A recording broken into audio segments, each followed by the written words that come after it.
Hello everyone. तो इस video में हम वन लाइनर देख रहे थे जो एग्ज़ाम के लिए इम्पॉर्टेंट है। तो आप वन लाइनर में हमने इकोनॉमी शुरू की थी और उसी का हमारा नेक्स्ट है साख निर्धारण और बाजार अनुसंधान कंपनी मूडीज़ इन्वेस्टर्स सर्विस। कौन सा है? साख निर्धारण करती है और बाजार अनुसंधान कंपनी जो है मूडीज़ इन्वेस्टर्स सर्विस 2020, ठीक है, के लिए भारत की आर्थिक वृद्धि दर का अनुमान घटाकर कितने प्रतिशत कर दिया गया। तो मूडीज़ ने जो है इंडिया की जो हमारी आर्थिक जो वृद्धि दर है वो घटाकर 5.4% कर दिया। कितना कर दिया? 5.4%। नेक्स्ट हमारा है विश्व बैंक और भारत ने हाल में ही अटल भूजल योजना के तहत कितने मिलियन डॉलर के ऋण समझौते पर हस्ताक्षर किए। तो किसके लिए? अटल भूजल के लिए। अटल भूजल के लिए भारत और वर्ल्ड बैंक ने किया है 450 मिलियन डॉलर, ठीक है, 450 मिलियन डॉलर, ठीक है। नेक्स्ट हमारा क्वेश्चन है उत्तर प्रदेश सरकार ने वित्त वर्ष 2020-21 के लिए जितने करोड़ रुपए का बजट पेश किया, ठीक है, मतलब कितने लिखा हुआ इसमें, ये मिसप्रिंट है। तो 2020-21 में कितने करोड़ रुपए का बजट पेश किया उत्तर प्रदेश ने। तो आप एक बार देख लीजिएगा, कभी कभी फैक्चुअल क्वेश्चन इस तरीके के आते हैं। तो ये क्या है?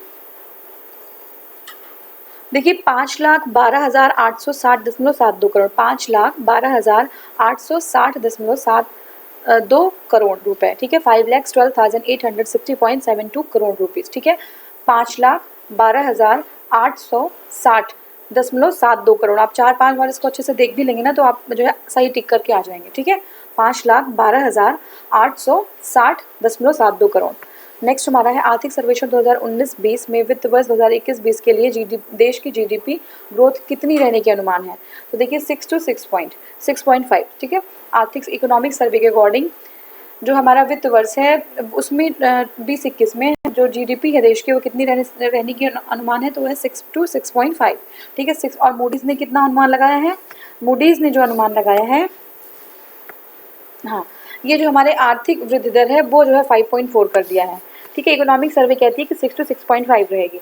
आर्थिक समीक्षा 19-20 के अनुसार 11-12 से 17-18 के बीच कितनी नई नौकरियां सृजित हुई। तो 2 करोड़ जो है 62 लाख नौकरियां, ठीक है, 2.62 करोड़, ठीक है। अब नेक्स्ट हमारा है आर्थिक समीक्षा के अनुसार 2018 में भारत में जितनी कंपनियों का गठन हुआ वो क्या है? 1,24,000, ठीक है, 1,24,000 नौकरियां जो है मिली हैं लोगों को।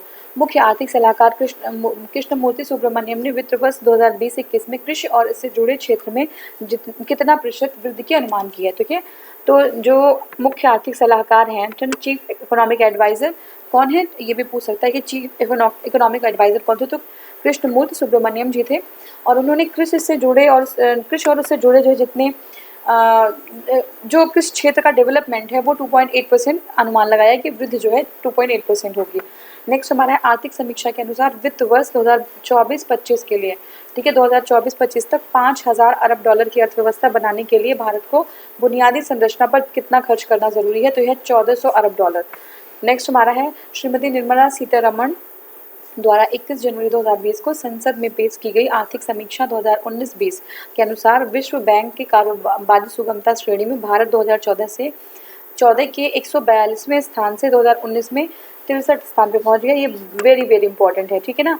किसमें? कारोबारी सुगमता श्रेणी में। कारोबारी सुगमता श्रेणी में 2014 में 142वें स्थान पे था और 2019 में ये पहुंच गया है 63 स्थान पे, ठीक है, 142 से 63 की बहुत बड़ी जंप ली है, ठीक है। नेक्स्ट हमारा आर्थिक समीक्षा द्वारा भारत में भोजन की थाली की अर्थशास्त्र, ठीक है, भोजन की थाली का अर्थशास्त्र किस नाम से दर्शाया गया। तो ये है थालीनॉमिक्स, ठीक है। थालीनॉमिक्स मतलब एक थाली पे एक रूरल और अर्बन एरिया का इंडिविजुअल कितना जो है एक्सपेंस करता है, या फिर वेजिटेरियन और नॉन वेजिटेरियन जो पर्सन है वो कितना एक थाली पे एक्सपेंस करता है, और अगर वो थाली पे एक्सपेंसेस पहले से अब कम हुए हैं तो वो पर ईयर कितना जो है वो बचत कर पा रहा है उस थाली से, ठीक है। तो ये चीज़ है ये। आर्थिक समीक्षा 19-20 के अनुसार ट्रिलियन डॉलर में जीडीपी के संदर्भ में दुनिया की शीर्ष 10 अर्थव्यवस्थाओं में से भारत की अर्थव्यवस्था किस स्थान पे है। तो ये है 5वें स्थान पे, याद रखिएगा, 5th स्थान पे हमारी किस चीज़ में, हमारी जो है जीडीपी, ठीक है, जीडीपी दुनिया भर में 10 शीर्ष अर्थव्यवस्थाओं में भारत की अर्थव्यवस्था 5वें स्थान पे है। नेक्स्ट हमारा क्वेश्चन आर्थिक समीक्षा 2019-20 की रिपोर्ट के अनुसार 2014 से 15 और 17 से 18 के मध्य गठित निर्माण क्षेत्र में कार्यरत कुल श्रमिकों की संख्या में कितनी बढ़ोतरी हुई है। तो 17.3 लाख, ठीक है, 17.3 लाख की बढ़ोतरी हुई है। कितने में? कुल जो है मध्य किसके मध्य? 14-15 से 17-18 के मध्य संगठित निर्माण क्षेत्र में कार्यरत कुल श्रमिकों की संख्या जो है 13.7 लाख की बढ़ोतरी हुई है। अब देखिए नेक्स्ट हमारा है, केंद्रीय इस्पात मंत्री ने अपने कर्मचारियों की स्वैच्छिक परोपकारी गतिविधियां वॉलेंट्री, ठीक है, फिलैंथ्रोपिस्ट एक्टिविटीज़, क्या है? वॉलेंट्री फिलैंथ्रोपिस्ट एक्टिविटीज़ को बढ़ावा देने के लिए जिस पोर्टल की शुरुआत की है वो है सर्विस पोर्टल। क्या है वो? सर्विस पोर्टल है। किस लिए? केंद्रीय इस्पात मंत्री ने अपने कर्मचारियों को स्वैच्छिक परोपकारी के लिए, ठीक है। चीन में कौन सा उद्योगपति मुकेश अंबानी की कंपनी के शेयरों में आई गिरावट के बाद एशिया का सबसे अमीर व्यक्ति बन गया है? तो है जैक मा, ठीक है। जैक मा जो है चीन का ऐसा उद्योगपति है जो मुकेश अंबानी की कंपनी के शेयरों में गिरावट के बाद एशिया का सबसे अमीर जो है व्यक्ति जैक मा बन गया। हाल में सुर्खियों में रही स्वामित्व योजना, ठीक है। स्वामित्व योजना किस केंद्रीय मंत्रालय की? एक नहीं, पहले तो पंचायती राज की है, ठीक है। स्वामित्व किसकी है? पंचायती राज की है। अब देखिए इंडिया रेटिंग्स एंड रिसर्च, है ना, इंडरा, ठीक है। इंडिया रेटिंग्स एंड रिसर्च इंडरा के हालिया अनुमान के अनुसार सरकार की ओर से कोई प्रोत्साहन उपाय नहीं किए जाने की स्थिति में राजकोषीय घाटा कितना होगा? तो अगर सरकार जो है कोई जो है प्रोत्साहन नहीं करता है तो फिर जो राजकोषीय घाटा होगा वो 4.4 होगा, 4.4 होगा। हाल ही में किस रेटिंग एजेंसी के अनुमान लगाया है कि 2021 में लॉकडाउन के कारण भारत का कुल नुकसान 10 लाख करोड़ रुपए या फिर 7,000 रुपये प्रति व्यक्ति होगा? तो ये क्रिसिल्स ने लगाया है, क्रिसिल्स ने अनुमान लगाया है कि जो लॉकडाउन हुआ उसकी वजह से जो इंडिया एज अ होल का जो नुकसान है वो 10 लाख करोड़ रुपए जो आकलित किया गया है और हर एक इंडिविजुअल पे जो 7,000 रुपये जो है नुकसान देखा गया है, ठीक है।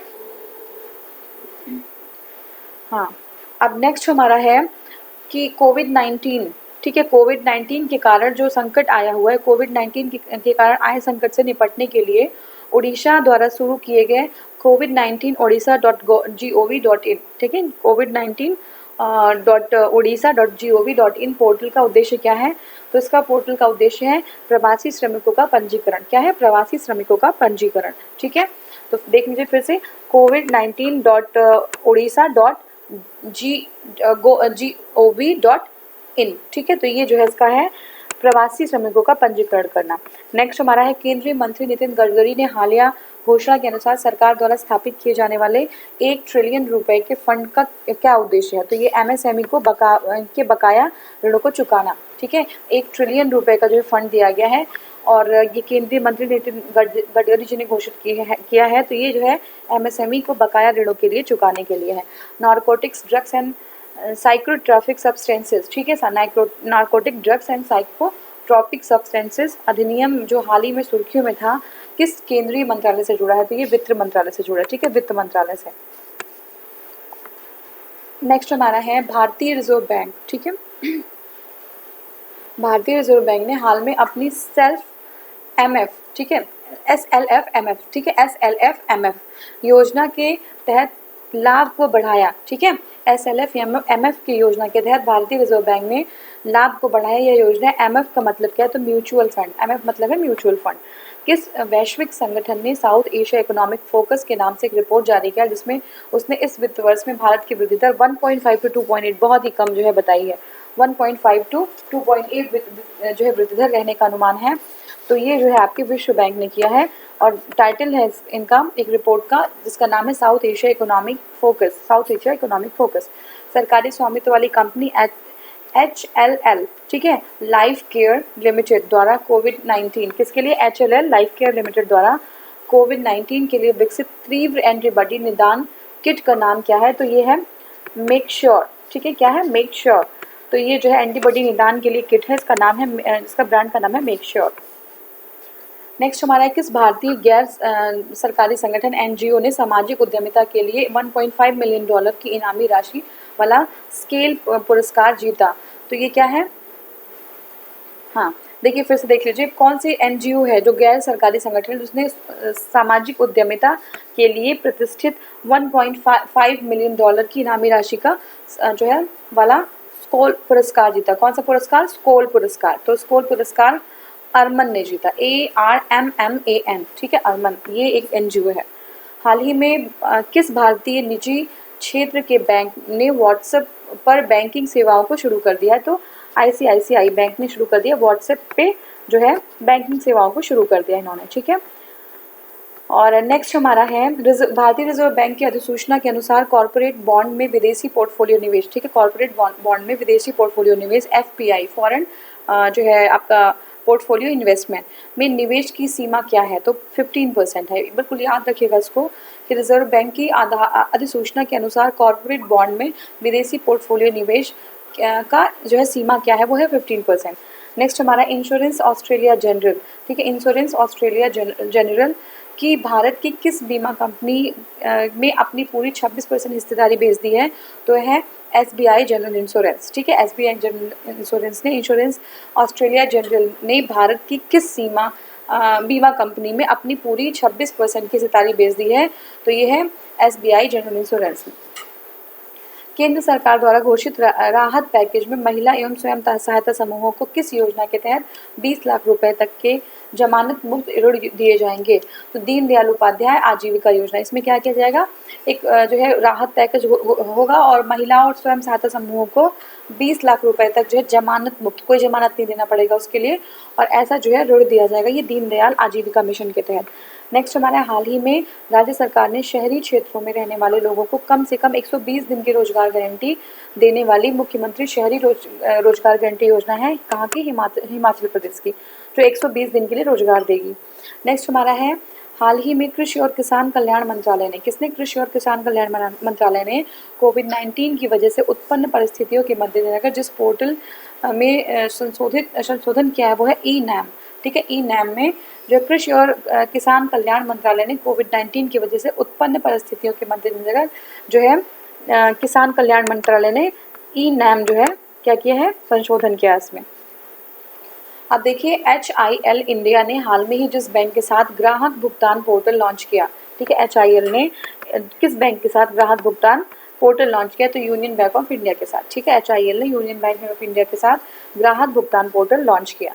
नेक्स्ट हमारा RBI ने open market operation, open market OMO बोलते हैं, ओपन मार्केट ऑपरेशन के माध्यम से सरकारी प्रतिभूतियों को खरीद कर बैंकिंग प्रणाली की तरलता को बढ़ाने के लिए कितने करोड़ रुपए देने का निर्णय लिया है, ठीक है। तो क्या OMO में क्या होता है कि जो गवर्नमेंट की प्रतिभूतियां होती हैं जिसके बदले वो पैसे लेती हैं, अगर मार्केट में लिक्विडिटी की कमी होती है, मतलब मनी कम होता है, तो गवर्नमेंट अपनी कुछ प्रतिभूतियों को RBI के पास रख देती है और उसके बदले RBI उनको पैसा दे देती है, तो RBI इनको देगी 10,000 करोड़ रुपए, 10,000 करोड़ रुपए तरलता को बनाए रखने के लिए। नेक्स्ट हमारा है रेटिंग एजेंसी मूडीज़, ठीक है, rating agency Moody's investor service ने हाल में ही 2020 के लिए भारत की आर्थिक वृद्धि दर का अनुमान घटाकर कितना कर दिया है, तो मूडीज़ ने कितना कर दिया, 5.3% कर दिया है, ठीक है, मूडीज़ ने 5.3% कर दिया है। अब देखिए सार्क कोविड-19 इमरजेंसी फंड, सार्क कोविड-19 इमरजेंसी फंड के लिए भारत ने जितनी सहायता राशि देने की घोषणा की है वो कितना है, तो वो है $10 मिलियन, ठीक है। तो भारत ने $10 मिलियन की सहायता राशि जो है देने की घोषणा की है, किसमें, सार्क कोविड में। सार्क कंट्रीज़ ने एक फंड बनाया है तो उसको बोलते हैं सार्क कोविड, तो इन्होंने जो है क्या किया है कि डिसाइड किया है कि $10 मिलियन भारत देगा, ठीक है ना, भारत ने डिसाइड किया। नेक्स्ट हमारा टॉपिक है विज्ञान प्रौद्योगिकी, उसको नेक्स्ट वीडियो में हम कवर करेंगे। Thank you so much for watching, thank you.